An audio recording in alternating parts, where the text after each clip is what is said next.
Janasena party అధ్యక్షుడు power star Pawan Kalyan ప్రత్యేక హోదాపైన వరుసగా సభలు నిర్వహిస్తుండటంతో ఇటు బీజేపీ అటు వైఎస్సార్ కాంగ్రెస్ ఆత్మరక్షణలో పడిపోయినట్లుగా కనిపిస్తోంది.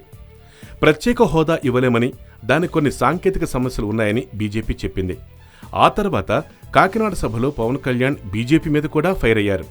ఈ నేపథ్యంలో బీజేపీ నేతలు హోదాను మించిన ప్యాకేజ్ ఇస్తున్నామని పదే పదే వివరణ ఇచ్చుకుంటున్నారు. ఇటు వైఎస్సార్ కాంగ్రెస్కు ప్రత్యేక హోదా అంశం ఒక బ్రహ్మాస్త్రంలా దొరికింది.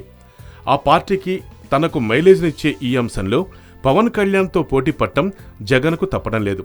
దాంతో అనుసరించడం అనివార్యంగా మారిపోయింది జగన్ పార్టీకి. వీరిద్దరూ పోటాపోటీగా సభలు ప్లాన్ చేస్తూ వస్తున్నారు. పవన్ సభ కన్నా ముందస్తుగా తేదీ నిర్ణయించుకోవడానికి కూడా ఇదే కారణం. అటు పవన్ తన సభా ప్రాంగణాలకు రాయలసీమ ప్రముఖుల పేర్లను పెట్టడంతో జగన్ కూడా అదే బాట పట్టారు.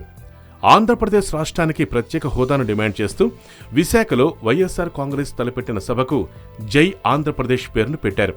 ఇటు పవన్ కళ్యాణ్ తన సభకు సీమాంధ్ర హక్కుల చైతన్య వేదిక అని పేరు పెట్టుకున్నారు. జగన్ విశాఖలోని ఇందిరా ప్రియదర్శిని స్టేడియంలో నిర్వహించే ఈ సభకు జై ఆంధ్రప్రదేశ్ అని నామకరణ చేశారు. పవన్ కళ్యాణ్ తన సభ జరిగే మైదానానికి తరిమేళ్ల నాగిరెడ్డిని, సభా వేదికకు కల్లూరి సుబ్బారావు అని పేరు పెట్టారు.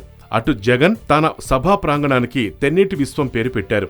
సభా వేదికకు గుర్జాడ అప్పారావు ప్రజావేదికగా నామకరణ చేశారు.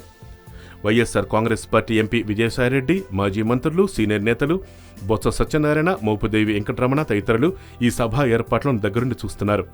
ఓ విధంగా పవన్ పెట్టే వరుస సభలకు జగన్ పెట్టే విశాఖ సభ ఒక కౌంటర్ అని కూడా చెప్తున్నారు. వెనుకబడ్డామనే భావన లేకుండా సభలు నిర్వహిస్తూ వైసీపీ పరోక్షంగా పవన్ పైన ప్రత్యక్ష యుద్ధానికి దిగినట్లుగా రాజకీయ విశ్లేషకులు అంటున్నారు. Yoyo news, Hyderabad.